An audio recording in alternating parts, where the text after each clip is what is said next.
Well, good evening, everybody. Welcome to Space Oddities. If this is your first time here this evening, you are absolutely welcome. I'm Andy. These other people are not. This is a motley crew of Space Oddities we have with us this evening. And if you're a regular viewer, thank you so much for coming back. As always, thank you so much for the coffees that you continue to buy us. Much appreciated. All goes into our coffers to help us do better things in the future. And before we go any further, we'd like to announce a new birth within the Space Oddity family, because our Rachel had her baby boy, Isaac, yesterday, mother and baby doing well. So many congratulations, Rachel. And well done, Rachel. Yeah. Our junior chapter starts now. Absolutely, he'll be on Space Oddities before you know it, viewers.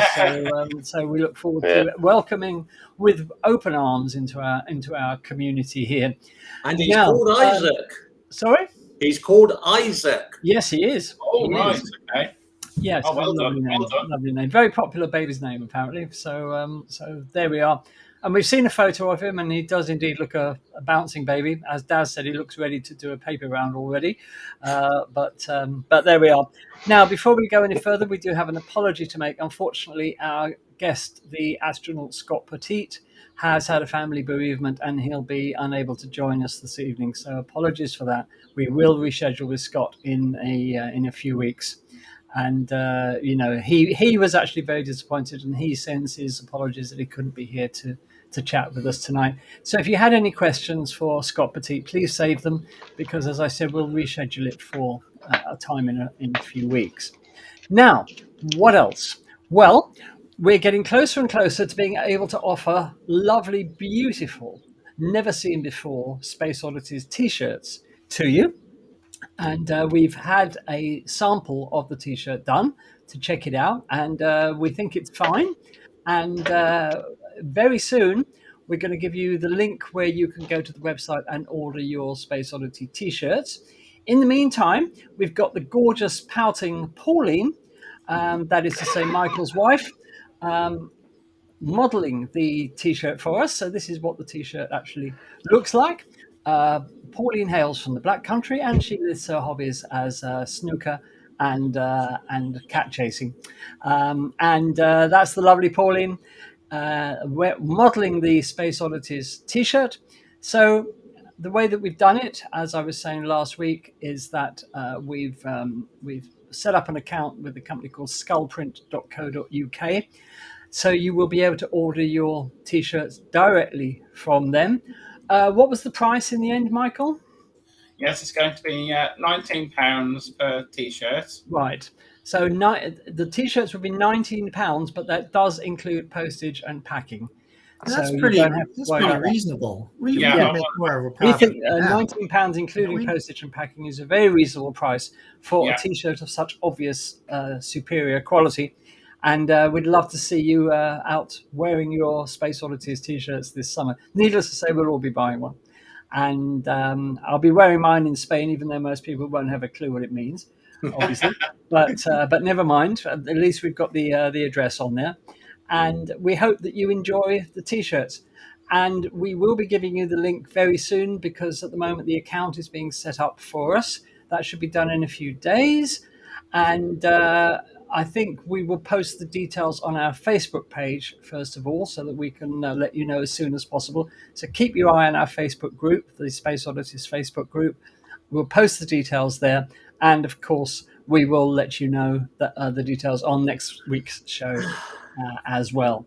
So thank you to Pauline. Big thank you to Pauline for modelling the T-shirt for us. And thank you. And there we are. So... welcome, everybody, and hello from a very hot and sultry Spain, where we've got yet more thunderstorms forecast for this week. It's been 33 degrees today, so very hot indeed. And but it looks like it is going to cool down with some rain tomorrow. Not that you're interested in that, of course. I just thought I'd mention it. So I think what we'll do, because we've had a sort of a fairly late in the day cancellation from Scott Poteet, we've moved things around a bit. So tonight we've got Michael talking about the Polaris missions. Don't forget, Scott Poteet is going to be the pilot of the first in the program of Polaris missions, the Polaris Dawn mission later this year. I don't think we've got a date for launch yet, have we, Michael? No, all it says is the fourth quarter 2023. Fourth quarter, yeah, I thought so. So Michael will be telling us, by way of introducing us to Scott, all about the Polaris missions and what they're trying to achieve with them. Daz is going to tell us a bit about the 24-hour day and why that's interesting. Lou will be doing another edition in our series of content aimed at teachers and educationalists, which we like to call Teachers Corner. So we've got that to come from Lou. And I will be talking about Europe's extremely large telescope, the most imaginatively named telescope in history. So before we do all that, I think what we'd better do is go over to the man with his pulse on the finger of the sky, or something like that. So Roger, tell us, what have we got lined up in the night sky this week? Okay, so we are now transiting from June into July already. Half of the year already gone. How time flies.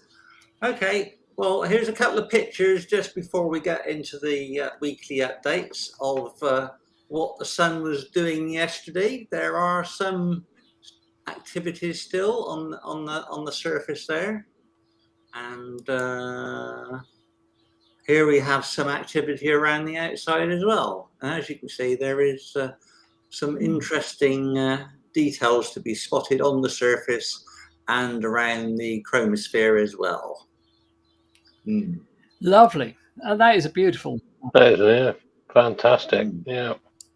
You're getting on well with that, Daystar, aren't you? I'm not getting on too badly. And during yesterday evening, we managed to find the Lunar V and the Lunar X, more clair obscura objects to be seen.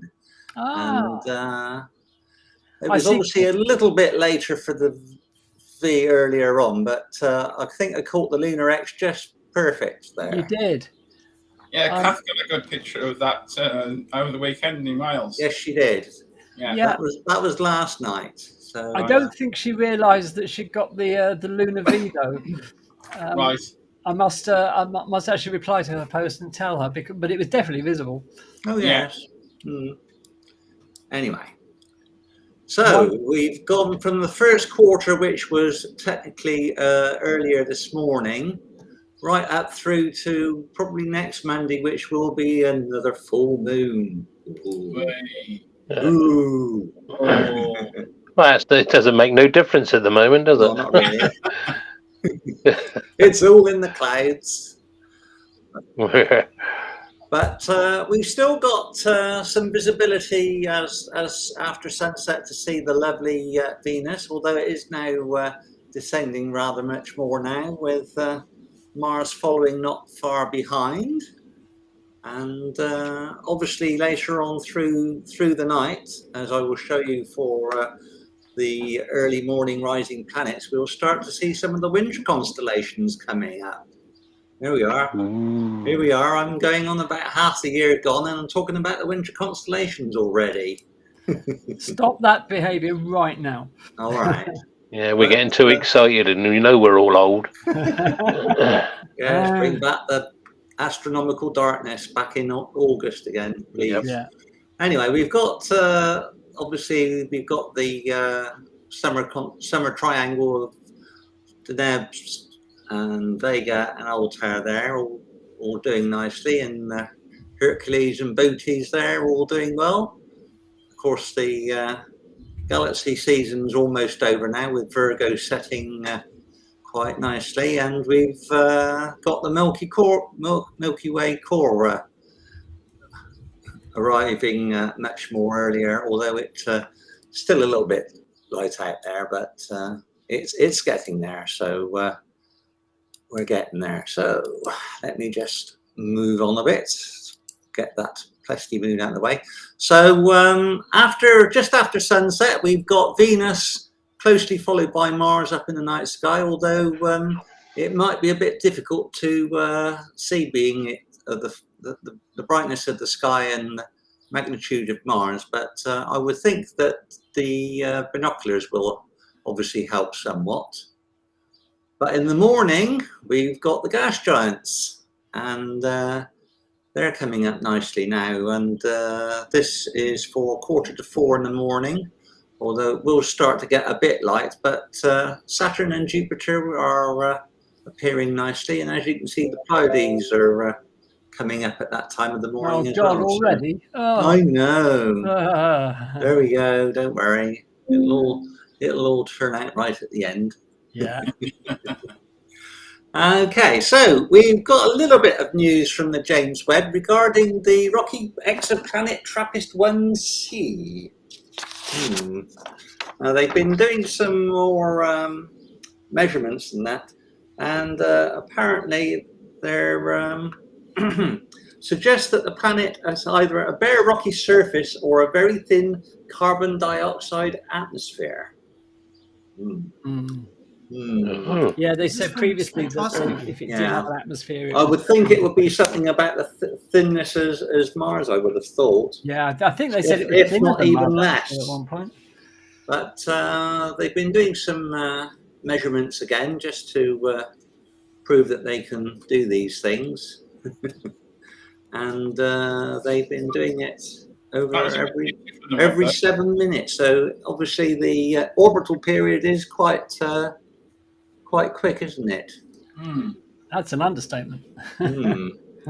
Is it just a couple of days or something ridiculous? Something like that. Yeah. Anyway, so they've been doing some measurements of the so-called atmosphere, and thin carbon dioxide atmosphere, but no clouds. And the orbital period is 2.4 days. 2.4 days. Okay. Yep. It's going around a bit slower than I thought then. That's a lot of birthdays, isn't it? That's a lot of it. Yeah. You never get a chance for a leap year, would you? It's very close to its parent star, very exceedingly close. So I don't think you would expect clouds, because how would you condense something like CO2 out of the atmosphere? Yeah. I don't know whether is it tidally locked, so to speak. I'm sure it is at that speed. Yeah, I would think so. At that distance, has to be. Yeah. Anyway, but there we go. Well, that's the information I can provide for you. But on a note from Brian Jones, who puts what this day is in history, 365 days a year, who's also on our Space Oddities Facebook group, he's now announced the Yearbook of Astronomy 2024, which will be available at the end of August. Yeah, I've already ordered mine, so this is the book that Patrick Morrill always used to provide it each year, but Brian Jones has carried on the tradition to continue the yearbooks for everyone to stack with all the other books that they've got from previous years. So should be good. Yes. And, highly recommended. Highly recommended. I've already ordered mine, and there is an introductory offer of $15.99 to pay for that. So I might be able to get, should be good. might be able to get some discounted prices on that as well. And it says it's got 352 pages, so bargain. Absolutely, that price. Are you in there, Roger? I am. No, I don't know. I haven't been asked. I guess not. Oh, right, okay. I'm not worthy yet. Perhaps 2025 or 26. Not worthy. I'm not worthy. We all want to get in Brian's good books. Yeah. So to speak. And they're very good books. So there we are.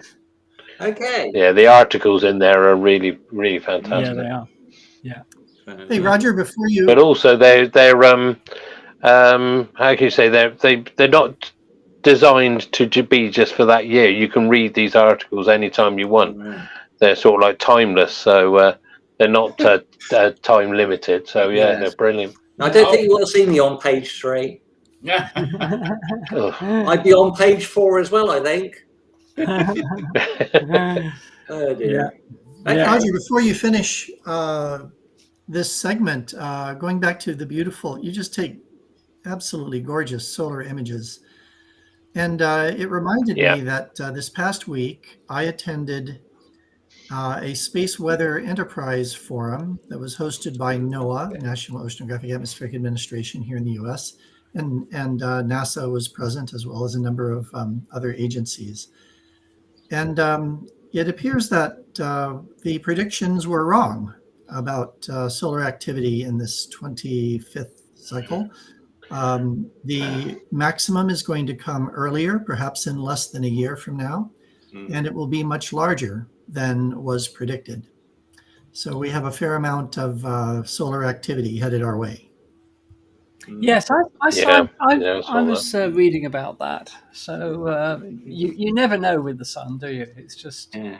I mean, I was doing some outreach on Saturday, and while we were having a look through the telescopes, we saw a lovely big bright flare on the surface. Wow. Yeah, but that only lasted about 10-15 minutes at the most. Well, apparently a lot of solar storms, a lot of the solar activity occurred just on the other side of maximum. Yeah. So let's see. We Yeah. for a stormy next Don't give year a, or two. Yeah, don't give away the plot of my next little snippet. I've nearly finished it. I don't know what I'm talking about. It was. What it is, because you were saying about solar flares. I don't know if you read back in May, but I think it was the 12th of May, there was a major flare on the far side of the sun. And it was so big, excuse me, it was so big that it actually sent solar winds our way as well. So it actually sent material our way. Now, normally we don't see what's happening on the far side of the sun, but this was so big, they saw a halo of matter just being thrown out. So they knew it must have been big. And I was fascinated by how the physics of how that could have happened, where it actually threw stuff back at us. Did it actually form a shock wave that passed through the sun and then pushed material off the side facing us, or how did it do it? It's but they were waiting at the time when I read the article, because the article was about 2 or 3 days later. They were still waiting from the data from Soho and the other satellites that are up there monitoring the sun. We still have one of the stereo spacecraft operating, I think. Yes, that's right. Yeah, they were waiting for the data to come back in, because they do it in big dumps. They don't do it. They're not monitoring them all the time.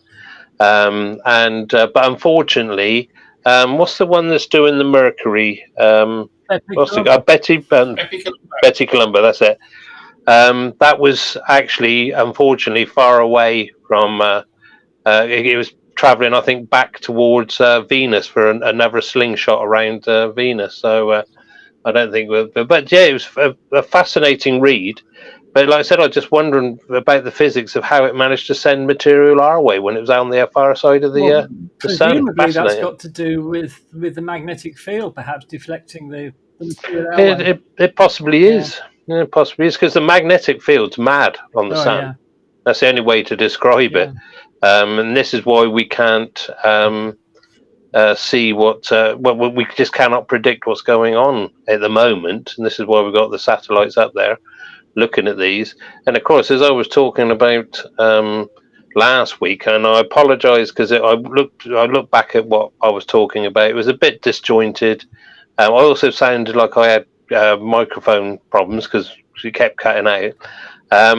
But when I was talking about does the sun cycle affect us on Earth when it reaches its maximum?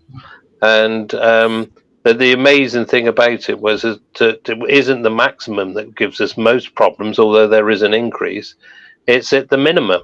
But also, it's if you then get because as you know, every 11 years the actual pole switches. So the North Pole will become south and the South will become north. When we've got what they call a lead south minima, that's when we get even more volcano eruptions and earthquakes. So it would be nice to get Kat on here because I know that's her. Yeah, unfortunately, what she Kat likes couldn't to be with us, study. So tonight. no. So, but it's the sort of thing that we could chat about for hours. Yeah. But anyway, I've the explanation that I gave last week. What I've done is I've put it into a separate show, and it will be up and running in a couple of days. So this will be a video on YouTube, Daz. Yeah. Yeah. Okay, great. Yeah. Well, we'll look forward to that then. Okay, was that it, Roger? Was that the lot? Yes. Yes, all done. Okay. Thank you very much. Okay, so thank you as always, Roger, for your wonderful guide to the night sky. Seasons are ever changing. We've got, as Roger said, we've got the Pleiades creeping back into the morning skies, and there we are. And personally, I can't wait for the winter skies to arrive. This will be a bit cooler here, so there we are. Okay, moving on then. Firstly, don't forget, if you have any questions, do put them in the chat. If we get time at the end of the program, we are going to do another Q&A session this week. So have your questions for us ready. Anything you want to ask about the universe, we will have a crack at answering, and we're very happy to do so. So hold on to your questions for the moment, and a bit later, perhaps we'll have another jolly old Q&A session. Now, the European Extremely Large Telescope is taking shape in the Atacama Desert in Chile, not too far away from where the European Southern Observatory have the Paranal Observatory, which is home to the world's most amazing telescopes at the moment. And I just thought that we'd just do a little bit about the ELT.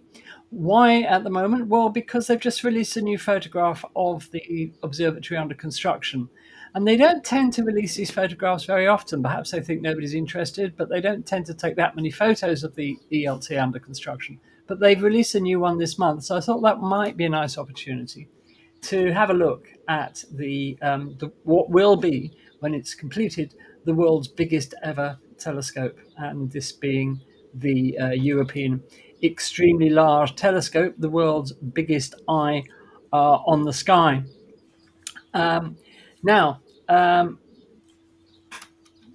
I said, it's being built in the Atacama Desert in Chile, and it's built by the European Southern Observatory as a dazzling new future, and it's being built at Cerro Amazonas in Chile. And just to let you know where it is, that's the Paranal Observatory. There, you can just see the domes on top of the mountain there. And this is what it looks like. There's the famous Paranal Observatory. And Amazonas is not a stone's throw, but it's not that far away. So this will be where the ELT will be, is being built at the moment. Now, just a bit of data about this telescope. It has a main mirror of 39 meters. Originally, the mirror was going to be 42 meters, but Europe discovered that if they dispensed with the outer ring of the mirror segments, because there are currently 798 mirror segments in the main mirror, if they did away with the outer ring of segments and cut the diameter of the mirror from 42 down to 39 meters, they could save nearly €1 billion. So that's what they decided to do. As it stands, the telescope has a collecting area of 978 square meters. Now, all of those 798 mirror segments have to be aligned absolutely perfectly. The tolerance to which they have to be aligned is tens of nanometers, 10,000 times thinner than a human hair across the whole of the mirror. So that is an unbelievable accuracy that they have to achieve. And they have 4,608 sensors across the mirror measuring the relative positions of those segments and correcting them in real time if any get out of alignment. And the primary mirror weighs 132 tons. It's made of a glass ceramic compound called Zero Dura. And the total weight of all the mirrors is 140 tons. So this is a huge project that Europe has undertaken to build the world's biggest telescope. Now, let's have a look at the science goals of the telescope. Firstly, it's going to be used for imaging exoplanets directly and analyzing their atmospheres. And this has never been possible with an earthbound telescope before. But the exquisite light gathering power of the ELT will be enough to enable it to see exoplanets directly and analyze their atmospheres, much as the James Webb is doing at the moment with some of the exoplanets, as we were hearing recently from Roger about the TRAPPIST system. And this is the first time in history that technology of an earthbound telescope has been able to do this. The whole telescope is reckoned to have a resolution 15 times greater than the Hubble Space Telescope. So it just goes to show that putting telescopes in space is a great idea, but the technology for ground-based telescopes has caught up so much that the ELT will have an expected 15 times the resolution of the Hubble Space Telescope, and thus enable it to look at exoplanets directly. In terms of the solar system, well, it's going to be doing extensive survey work in the solar system and probing, among other things, the Kuiper Belt, other rocky objects. And it's going to enable us to see objects in the solar system with a telescope in far greater detail than we've ever managed to see before. The observation of stars is going to be important as well. The ELT will embark on a program of helping us to understand more about the birth, life, and death of stars, and also the link between the evolution of stars and the elusive dark matter. And that hopefully will enable us to answer some fundamental questions. Talking of dark matter, the ELT will also be used to find or identify what the dark matter is. I won't say find, because we know exactly where the dark matter is, but we don't know what it is. And as we were saying last week when we were talking about Euclid, the universe is only 5% made up of matter that we can see and measure directly. The rest of it is this so-called dark universe of dark matter and dark energy. Also, the ELT is going to be used to probe some of what are considered constants in the universe, the so-called physical constants. And they want to use the ELT to try and test whether some of these constants that the astronomers and astrophysics use are actual constants or whether they vary over time. So that's some pretty fundamental work that it's going to be doing on those.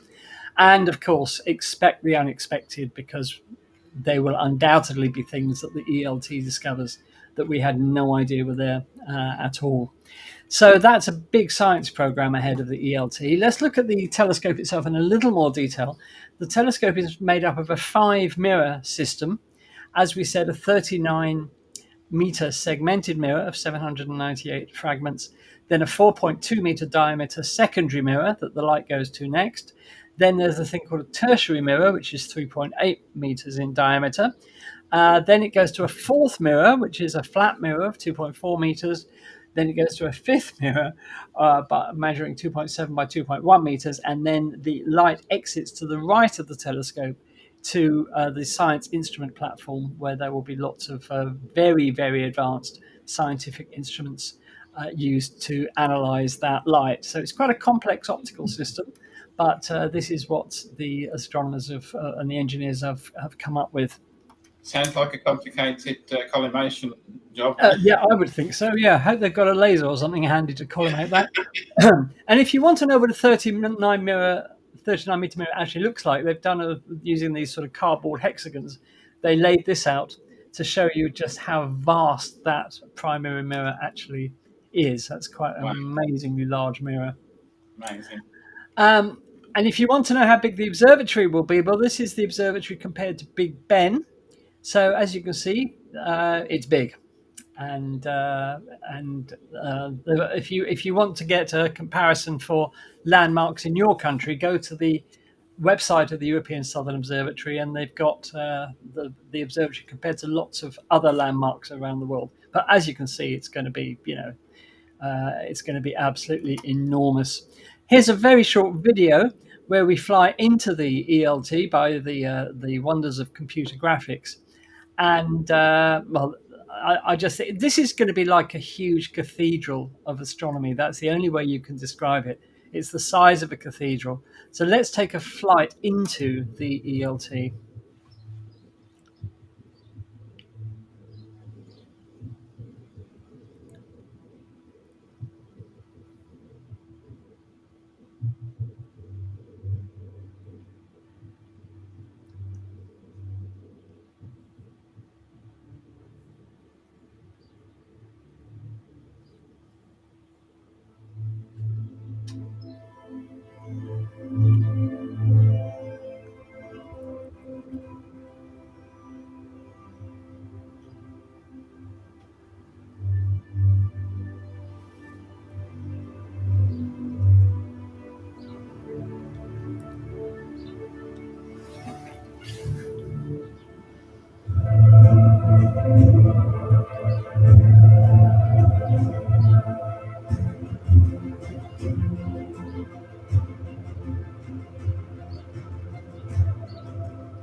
Okay, so that was a flight into the ELT. Sorry if that video was a bit jerky in places.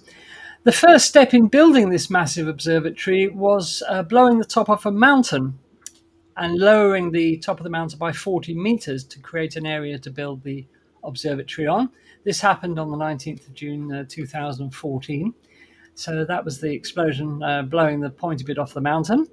And then the top was flattened. The access road up to it was built, which obviously took a while. And the foundations were dug by October 2018. Then the foundations for the steel rebar for the dome and everything was put in September 2000, by September 2019. This was the picture in January 2022. The whole project, of course, got delayed by the COVID epidemic. So work had to stop for a while. But as you can see, by January 2022, they were making good progress. And this was November last year. And then the most recent photograph from the site, taken this month, you can see that they've moved on astoundingly well. So this is what the ELT now looks like.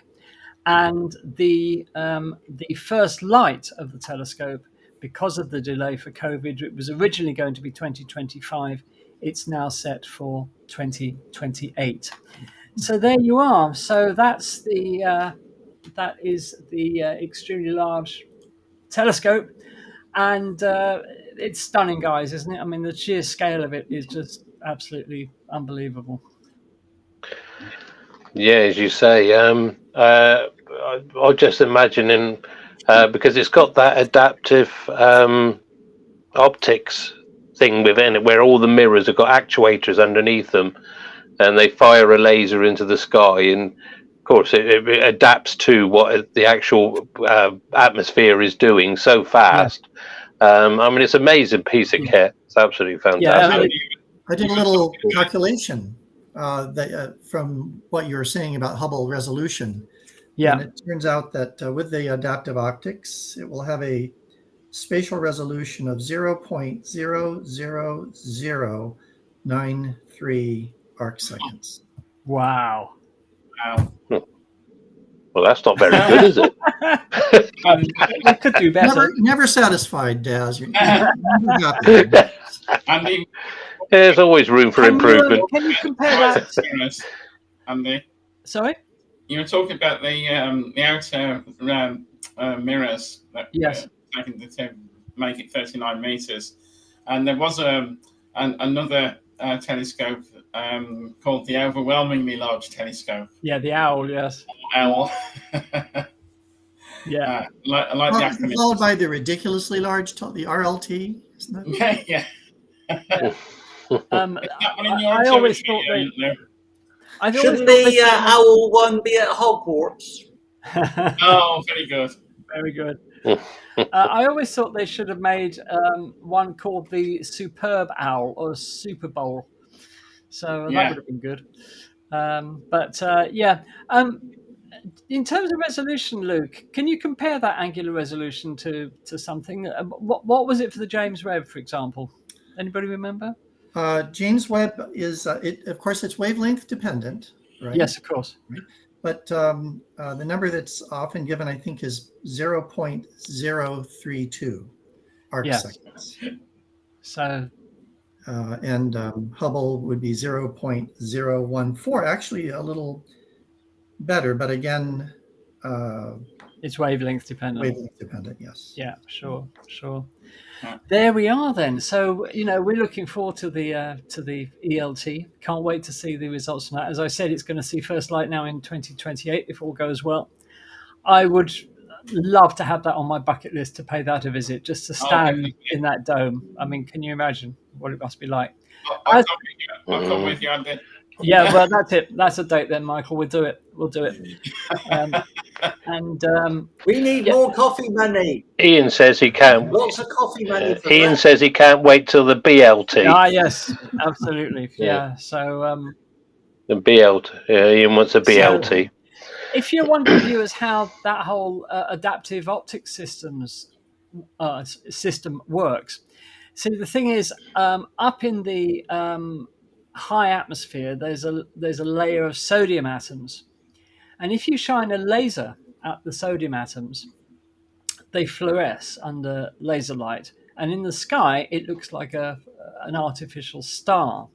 Now, the big problem with telescopes, as we all know as astronomers, is that the atmosphere never stands still, that it's got currents of air moving about continuously, which spoil the viewing. So there's another small telescope which will look at those artificial stars, and the ELT will have 8 lasers, so it will create 8 artificial stars, and they will be monitored in real time, and the movement of the atmosphere counteracted by applying a signal to each of the actuators that are behind each individual segment of that mirror, and they will move in the opposite way to what the atmosphere is doing, thus cancelling out the movement, which will give you an ultra stable image, even if the atmosphere is quite turbulent. And this adaptive optics was pioneered quite a long time ago, but the ELT will have the most advanced adaptive optics system and the most powerful lasers, as you probably saw in the video, ever put on a telescope. So there we are. So that's the ELT. That's something to look forward to. I will, of course, keep you updated if there are any more photos released of the construction site. But it's all going, and putting COVID aside, it is on schedule, and it's well within budget apparently. So the project is going ahead really well at the moment. But of course, we have more giant telescopes that are going to be constructed over the next few years, and perhaps we'll do a series of these to show you exactly what telescopes are coming online, so you know what you've got to look forward to. Okay, I think now, if I remember rightly, we're going to go over to Lou for our Teacher's Corner. So, Lou, what have you got for us this week? Right. So we're going to stay in the solar system. Our first 2 Teacher's Corners, kind of introducing activities that you can do in a classroom. You can do at a Girl Scout troop meeting. You could do it for your amateur astronomy club. The first 2 were on the solar system, and this one is as well. Solar system actually is a great theme because you can see the planets. You can kind of touch them in a way, and they have names and they're familiar to us. So this is called the Solar System Travel Brochure. And this is I've done this in after-school astronomy clubs. I've done this for Girl Scouts. I don't think I will try it for my undergraduates, but you could scale it to whatever level of sophistication or complexity you like. And the idea is that you would teach about some aspect of the solar system. You could teach about the whole solar system if you like. And then get a large piece of paper that your students or your club members can divide into 3 parts. And tell them that their goal is to develop a travel brochure to some body in the solar system. It could be a planet, it could be the sun, it could be a moon or an asteroid, whatever they like. And to convince people that this is the place to go on your vacation. And so when they finish this, this is an arts project. It's a language arts project, right? And then when they finish this, they stand up in front of the group and they try to convince everyone. They give a little PR presentation that this is the place to go. So there's a lot of language arts, a lot of visual arts involved. And it's a very creative kind of fun exercise, and it doesn't take much in the way of materials. So this is one that was done. It says you should travel to Earth first. Well, I guess most of us have. But they give a picture and some interesting facts about the planet and so on. So let's see. Here's another one that was done. This is travel to Neptune, and they came up with a fun acronym for all the letters in the word Neptune. I like it. Yeah. And so it doesn't take much. And they cut out a picture of the Voyager space probe that actually flew by Neptune, and a picture of the solar system and so on. So whether you're saying go ice skating on the frozen lakes of Titan, or have a hot toddy at the solar pub on the sun, you can be as creative as you want with these things. And here's just some more examples. I loved this one on the right. Take a trip to Mercury. It won't be that bad. I mean, that just sells it, doesn't it? Things could be worse. Things could be worse. So their imaginations are the limit, but in the process of having all this fun and enjoying creating these brochures, they actually learn something about at least one of the bodies of the solar system, and get to teach others about it.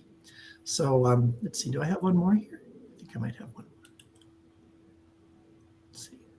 Nope, that's it.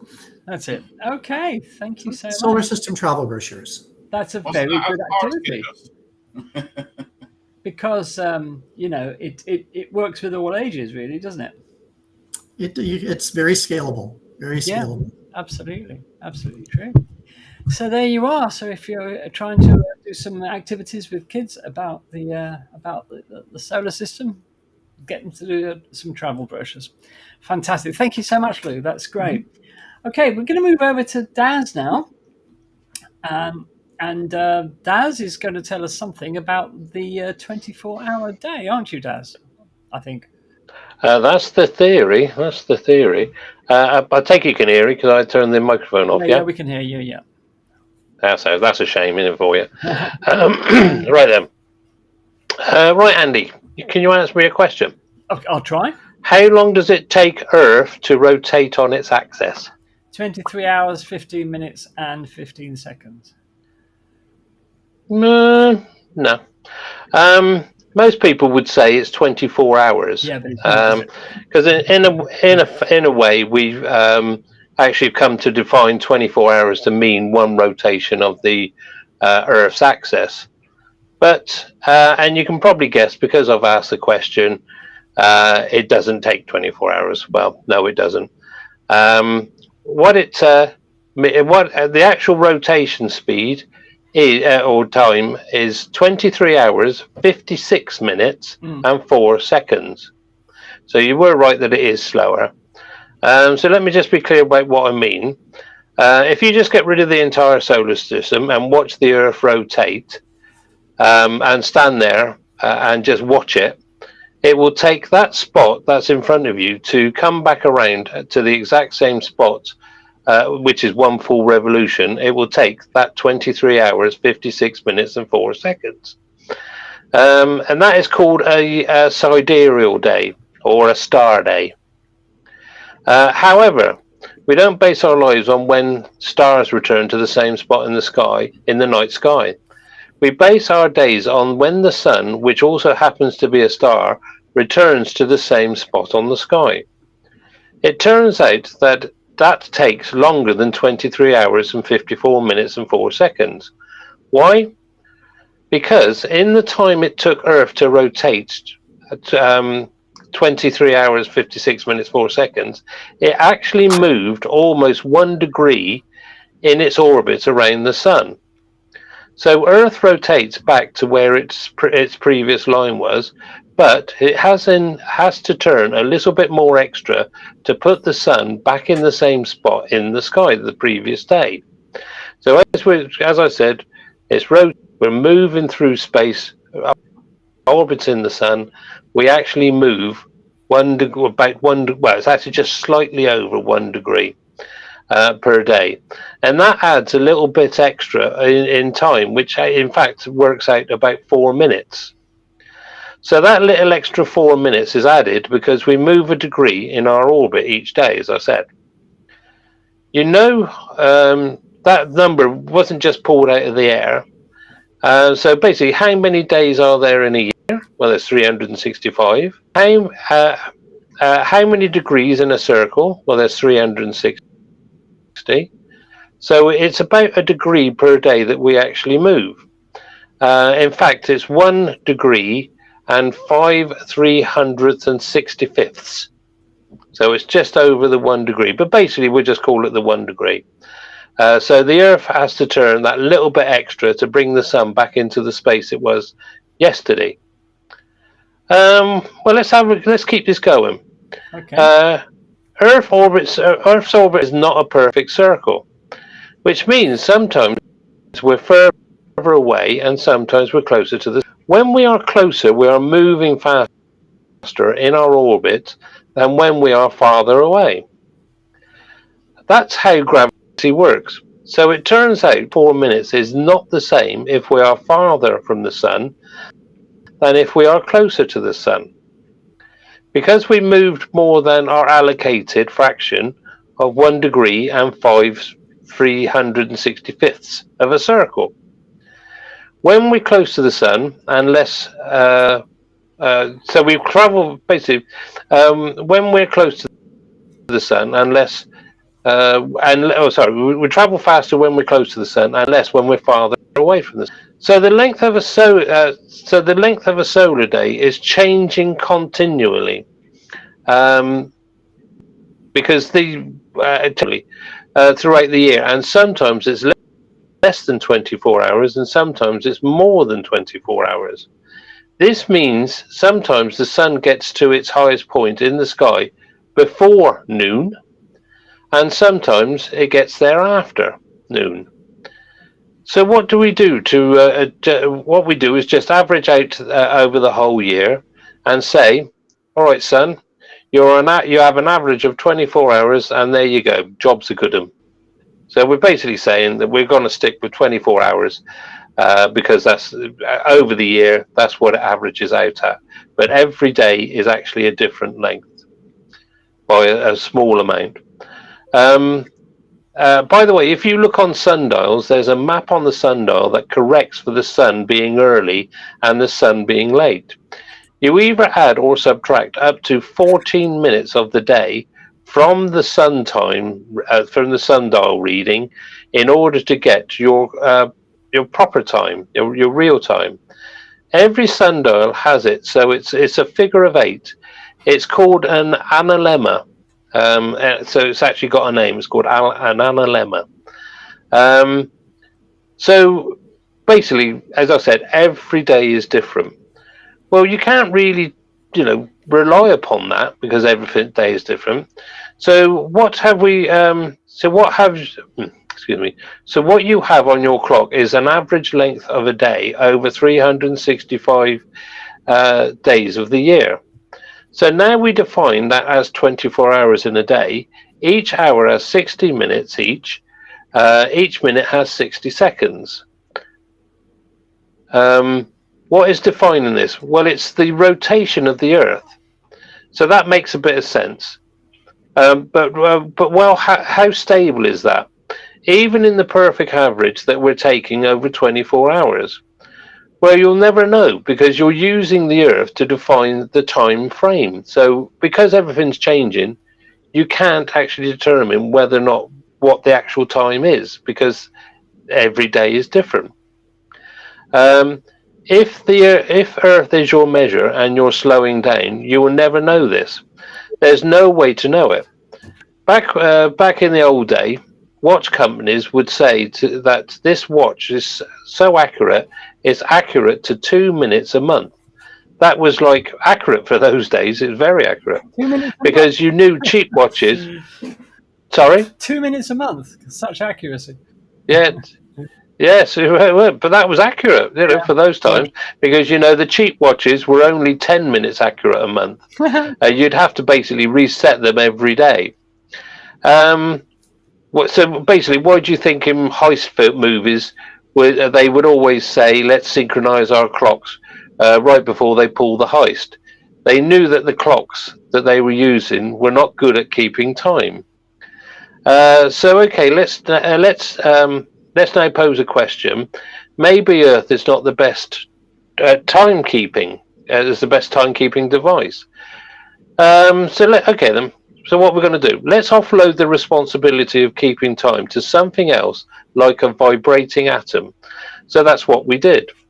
In cesium-137, there's an electron transformation between two energy levels that has a very precise frequency. What's good about this is any lab can get some cesium-137 and measure this frequency, and then define the length of a second in their lab. When you do this, you can then multiply it by 60, then you can multiply it to get the hour, then you can multiply it by 24 to get the day. You do this and you find out that the Earth is actually slowing down. So how would we know the Earth was slowing down once we have offloaded the timekeeping to?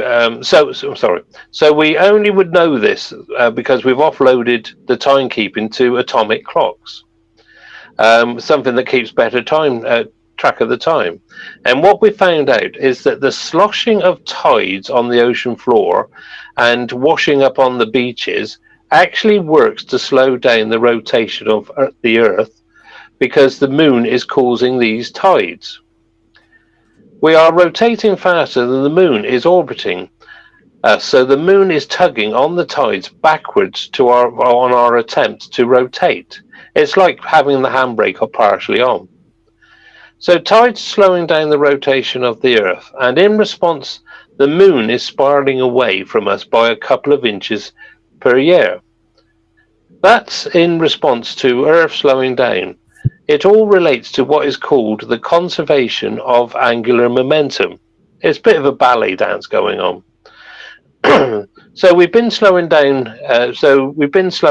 Days getting with the rotation slowing down. The days have been getting longer. So what could we do? What we could do is say, let's redefine the length of the second, so that we always have 24 hours and 60 minutes and 60 seconds. But that's messy. Saying every year, here's a new definition of the second, folks, go back to your lab and redefine the cesium-137 atom, is messy. So the way we compensate for this is we add a leap second. So when do we do this? We monitor when we have fallen behind a day by an actual second. When we know that we've lost a second based on our atomic clock measurements, then internationally we say time to throw in a leap second.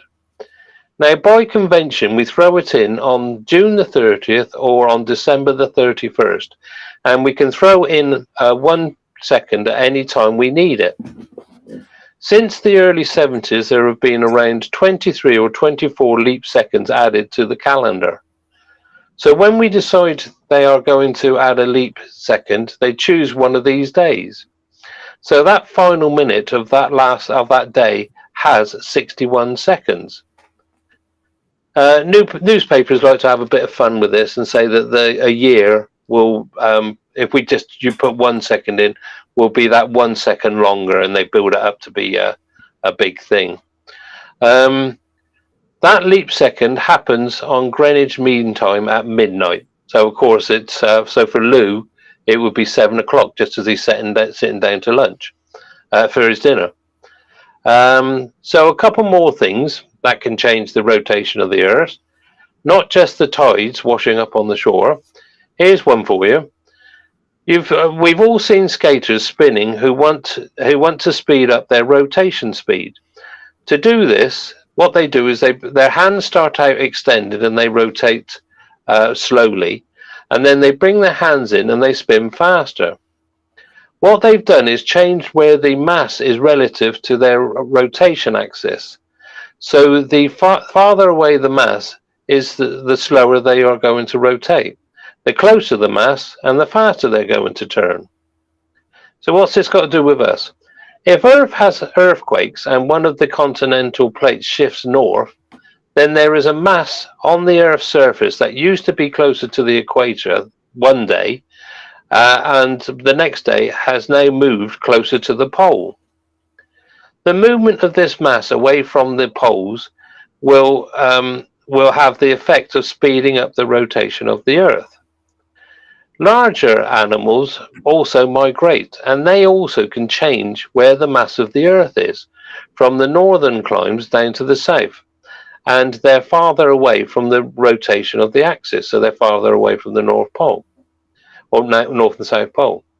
So not only do tides affect the rotation of the Earth, seasonal migration of animals also affect the rotation, and so does earthquakes and volcanoes. Anything else that's remapping the surface of the Earth. You know what else can change it? The melting of land glaciers. Antarctica has land glaciers. As they melt, what used to be right there near the pole now moves towards the equator. That will slow down the rotation of the Earth, because that's like the skater bringing their hands away from them. So all of the factors combined, basically the Earth's day has been increasing rather than decreasing, depending upon what's going on. The rotation rate of the Earth is susceptible to all of these small effects that can add up. And the way we deal with this is basically to throw in a leap second when we lose the second. So I hope that all made sense. Yeah. So I remember years ago, it must have been back in the 70s, when I think it was the first leap second that was officially announced. And do you remember the old pips that used to come from Greenwich? Yeah. Well, my father made us put the radio on the dinner table and listen to the pips, because the last pip was going to be a second longer. And he and I were both fascinated by that. The rest of the family thought we were completely bonkers. But as you can imagine, the other thing was my daughter Chloe got into an argument with her teacher, because her teacher asked the class how long is a day, and everybody said 24 hours, and Chloe stood up and said, no, it's 23 hours 56 minutes and 4 seconds, and the teacher wouldn't have any of it. And then she said, I'll bring you the proof. He said, don't be so silly. He said, the day's 24 hours, everybody knows that. So she took the proof in and showed him, and he was quite sheepish. And lastly, I was teaching a class of adults, I don't know, probably 20 years ago or more, and we were doing some calculations in Excel that involved calculating how long a day is, and I said we're going to use the figure of 365.25 days in a year, and they said why, and I started to explain all this, and they just looked at me blankly, and I said, well, let's ask the easiest question: what is a day? How do we get the measurement of a day? And they just stared at me. And I said, well, isn't a day the time it takes the Earth to revolve once? And they were, is it? And nobody, and there were about 10 adults in this class, not one of them knew that a day was the time it takes the Earth to revolve once. And I was absolutely horrified at that, to be honest. Anyway, it's a long time ago now. So thank you very much, Daz. Very interesting. And it just goes to show that you can't rely on anything except atomic clocks, basically. And exactly. yeah, absolutely. And you've got to have your leap second. Yeah, and your leap second. Yeah, and this is why, of course, the GPS constellation of satellites and the European Galileo satellites have to have atomic clocks on board, because without that, their accuracy would be quite terrible over time. It would just get worse over time. So there we are. I did notice that Michael's disappeared, but let him bring him back into his full glory now. He's backstage. He's backstage, yeah. Were you in the green room knocking back the gin again, Michael? I bet you were. He's a devil. Yeah. I can hear you. Yeah. Oh, hello, Michael. Sorry. Anyway, Ian says, so some days really do start earlier. So he's quite right about that. Cool. And well, with the sunrise and the sunset, and of course we can see that with the progression of the sun across the horizon at sunset and sunrise. Yeah, absolutely. So and of course the other one is time is an illusion. Lunchtime doubly so. Oh, that gets you into some really interesting territory.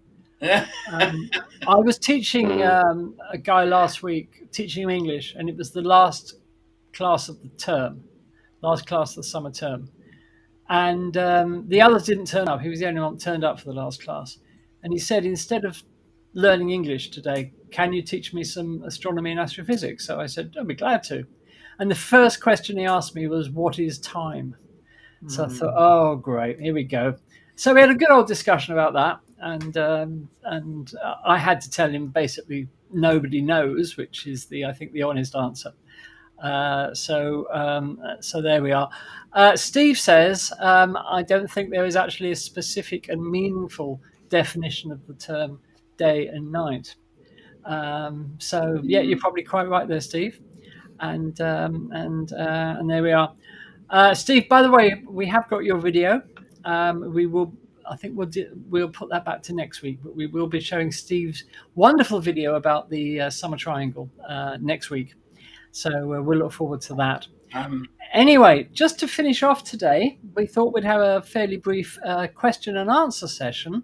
So if you have any questions, viewers, that you'd like to ask us about anything to do with the universe, not life, the meaning of life and everything else, but anything you'd like to ask us, now's your chance to put them in the chat. And there we are. Michael says your presentation. Yes, we do need to have a look at your Polaris presentation as well. So you need to reload that, Michael, because you left, came back in again. It's gone. It's gone. Yeah, so you need to re-upload it. So looks like I've got connection problems as well. Have you? I don't know why I went backstage and my presentation was uploaded, but it's now disappeared. Yeah, well, it does that if you exit. You have to reload it when you come back in. Yeah, but I don't know why I did. So. Okay. Right. Okay. Right. I can. One question that came up last week, and I think it was from Jack. He said, I think, if I remember rightly, when did time begin? This is your starter for 10. Well, the textbook answer is it began at the instant of the Big Bang. Yeah, because time and space didn't exist before the Big Bang. And the way I've always looked at it, rightly or wrongly, is that you can't have time without there being events. If there are no events, there's no time, because we measure time relative to events. That's the way I've always looked at it anyway. Without any events. Same here. To the audience, see if you can define time without using events. Yeah, anybody want to have a crack at defining time out there? Also, you need a being who is capable of perceiving time. But do you? Do you think that time exists independently of us? Not really sure, because time has been defined by humans for centuries, hasn't it? Yeah. It may be that time Well, is yeah, but it was for us. In physics, there's some thinking that time really isn't needed to define things. So I'm just thinking, whenever you see anything about time, it's always aimed at us, at our sort of knowledge, if you like. Yeah. Well, yeah, it's because we're aware, aren't we? That's what I mean, and of course, once we sort of like became self-aware, because I mean, I don't know whether other animals, like I say, think of time as we do, as the same sort of thing. Most animals go on how much light there is available, whether it's night or day, and the seasons. So it's whether they have. I mean, you don't see, woolly. Well, I was going to say woolly mammoths. Pictures of woolly mammoths with a watch on, do you? So, but they used to be migratory animals. And it's time is a concept. That's the way I look at it. It's a concept that we've basically come up to. As Andy said, it's the way we measure it is you've got to have events happening, and of course we're a curious race. We are always looking to explain things and all that, and we need. Lou just said, probably in physics we don't need events, but in our everyday lives and our thinking, you do need some sort of measurement of periods, if I can put it that way, so you can actually relate to them. Yeah. And if you get into the quantum realm, of course, there are time symmetric interactions between particles. Basically, the quantum realm, there's no distinction, in some sense, between past and future. And if you look at Feynman diagrams, for example, that basically says that exactly that particles emit things like photons before they emit them. So it's. And that's always been one of the big mysteries. Why at the subatomic level does the concept of time seem different to how we perceive it? But then broadening that, you can say, what happens to all the quantum weirdness? At what point do those weird quantum phenomena stop applying and give us the macroscopic universe that we're familiar with, where we don't see these bizarre things? And of course, with the macroscopic universe, there is no one time. There is no simultaneity. No. We move through life with an average time. We've completely ignored special or general relativity, and the fact that whatever events we perceive are always perceived in the past. Even just talking to a friend across a table, the time it takes information to get to you and for you to process it and be aware of it, you're always living in the past. Yeah. So there. Yeah. Because Steve is sorry, Michael, carry on. Sorry, talking of time, Andy, do you want to delay my presentation until next week? No, I think we've got time, Michael. Okay. If you want to re-upload it, we can have a look at it. How long's the presentation? Just to give probably only about 15 minutes or so. Okay, yes, we can do that. If that. Yeah. In the meantime, while Michael's sorting that out, if you have any questions, viewers, don't forget put them in the. We've seemed to open a can of worms here, because Steve again says, if space-time is affected by mass, would its flow rate have been different when the universe was denser? I have to think about that one. I don't know. And also, Kenneth says, time as we know it Time as we know it, did our Big Bang come from another dimension or a parallel universe? Something started it. Right, okay then. These are very serious questions, and of course, if the big boys don't know, then we're not going to know. So it's all theoretical, whatever we come up with, and it. I mean, what was there was before the Big Bang was nothing. We don't know. We can't see beyond basically the microwave background, which is when the first photons appeared. So we're never going to be able to see back towards when the actual moment happened. So really, maybe when we get to the end of the universe and we get the big tear, for a millisecond, we might be able to see what was there. Well, I think the way that I look at it, certainly, is that if there were anything, inverted commas, before the Big Bang, it would have been under a completely different set of physical laws to the ones in our universe by definition. So we can never see that. We can never detect anything that directly that was there, inverted commas again, before the Big Bang. And this question of what was there before the Big Bang is a very, very common question that a lot of people ask. But in a way, it's irrelevant because it could have left no evidence of itself in our universe because it wouldn't have been of our universe. So, we're not going to see it, and especially after 13.8 billion years, if there were anything that might have left any sort of, visual trace, if you like, that's long gone.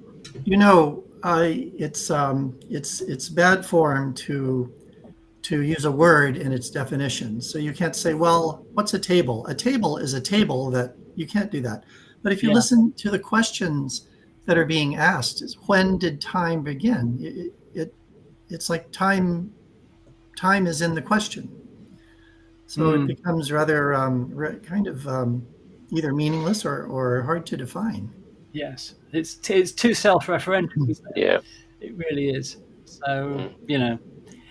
I think Derek's got the right answer. Yeah, he has. Time for a gin and tonic. I agree with you there, Derek. That's for sure. All right, Michael. So let's move on to something a bit lighter then. So tell us all about the Polaris program then. Yeah, I'm not sure how this is going to work. So I just tried my slides in the column and they didn't seem to be working properly. Anyway, this is all about the Polaris program, which was our original topic for tonight, which is a planned human space program organised by businessman and commercial astronaut Jared Isaacman. Isaacman commanded the first all-civilian Inspiration 4 spaceflight in September 2021. He has now purchased flights from SpaceX in order to create the Polaris program. So let's go to the next slide. Oh yes, it doesn't work. Sorry, that shouldn't be there. Basically, I was trying to say, next slide should say, Polaris program is not to be confused with the US Air Force ballistic missile program of the 60s and 70s. So that hasn't come out very well, unfortunately. Okay, and neither has anything else. Okay. You're having problems with the presentation? Yeah, and this is what I've uploaded to Restream, but none of the graphics have come out. Let me just try going through the pages from here, Michael, and let's go back to the beginning. Oh, no, there's nothing there. That's weird. That is weird. Okay, well, what we'll do, perhaps we can get that sorted by next week, Michael? I'll make sure everything's ready for next week. Apologies, viewers. Technical fault. Technical fault, yeah. We'll sort that out for next week, definitely. And there we are. The Polaris program, just to tell you just a little bit more about it without treading on Michael's toes, it's well worth supporting because it's being done largely to raise funds for the St. Jude's Children's Cancer Hospital in the US. So this is not wealthy people going on a joyride. There's going to be a lot of serious study done and a lot of money raised for the hospital. I can't remember the exact figure, but I think the Inspiration mission, I think they raised about 200 million for the Children's Hospital. Yeah, I'll try and confirm that for next week. Yeah, I think it was around 200 million. I've seen varying figures, but the most recent one I saw was they raised 200 million for a famous children's cancer hospital, St. Jude's, and because one of the crew on the Inspiration flight had actually been a patient as a child, hadn't she, at St. Jude's? Yeah, that's right. Yeah. Yeah. And so this is a really worthwhile program as well. Isaac Mann, just a little snippet for you. He's definitely got the money. In 2020, as of February 2023, his estimated net worth is $2 billion US. Right. So he has got the money for this. Yeah. But the whole you were talking about. It does. You were talking about the hospital and other causes. So it does go. Yeah, you were talking about the young girl who was treated at the hospital. Yes. She was also the first person to enter space wearing a prosthetic because she had an artificial leg. Oh, that's right. That's right. Yeah, I remember now. And talking of which, our UK astronaut John McFall has started his training at ESA. He's the latest ESA astronaut candidate. Has also got prosthetic legs. So. Right. Yeah. Good luck to him. Good luck to him. Okay then. Well, Michael, if you could, we'll sort that out for next week. I don't know what's happened there, but problem with your presentation. But we'll bring you the rest of that next week, viewers. So I think that's about all that we have for tonight for you. Thank you so much for staying around this long.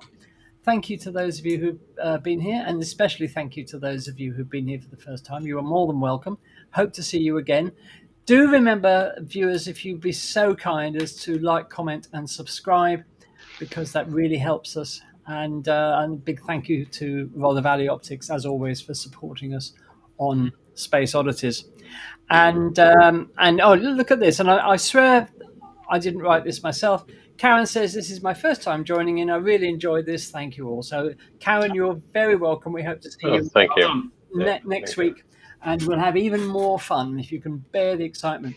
So next week, what do we say? What have we got lined up for next? Well, before we come to next week, very important. This Saturday is the launch of Europe's Euclid telescope that we talked about last week.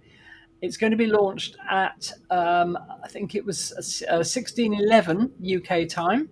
That's 4:11 in the afternoon. We are going to cover the launch live here on Space Oddities. We hope you can join us.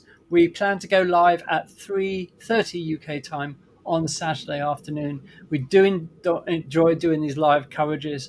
And obviously, we've all got our fingers crossed that Euclid gets off to a flying start, so to speak. Daz? And hopefully we'll also be covering the next Virgin launch. Ah, yes, indeed. Which is on Thursday, I do believe. Yes, thank you for reminding me. Virgin Galactic rather than Virgin Orbit. Yes, absolutely. Yes. Yeah, the Virgin Galactic. This is Virgin Orbit doesn't exist. No, sadly not. This is Virgin Galactic's first commercial flight, where they're taking paying customers after all the test flights have been done. So this is basically Virgin Galactic opening for business. We'll be covering that live on Thursday here on Space Oddities. What time was it, guys? I can't remember what we said now. Was it 6 o'clock? The program starts at 6. So much going on at the moment. I think it was 1800, wasn't it? Yes. So we will go live half an hour before that. Yeah, and this flight is all for the Italian Space Agency. Yes, absolutely. This is for the Italian Space Agency. So anyway, we'll be covering that. Check our Facebook group for details. We'll post the details there. But we hope to see you live on Thursday and on Saturday for our live coverage, which we always really enjoy bringing to you. Okay. Well, congratulations again to Rachel and Johnny for the birth of Isaac. We have our first Space Oddities baby, who will be making an appearance here very soon, I'm sure. And well done to them. And we hope, Rachel, if you're watching, that you're okay, and that Isaac is fine too. Obviously, we will see you. And we'd also like to send our condolences to Scott and his family. Yes, and we hope to see him soon. Yes, we'd like to send our condolences to Scott Poteet, who, as I said earlier, if you missed it earlier, the astronaut Scott Poteet was due to be with us tonight, but due to a family bereavement, he cannot be. So our best wishes to him and his family. Right then, guys, if we don't see you on Thursday, and we don't see you on Saturday afternoon for the Euclid launch, we'll see you back here next Monday on Space Oddities. Thank you so much for being here. We do appreciate it. Thank you for all of your comments and questions. We do love those. And perhaps we'll do a bit of a longer Q&A session next week, so get those questions ready. All right, then, from all of us, say good night, guys. Good night, guys. Good night, guys. We'll see you soon on Space Oddities. Keep looking up. If it's happening in space, it's happening on Space Oddities. So we'll see you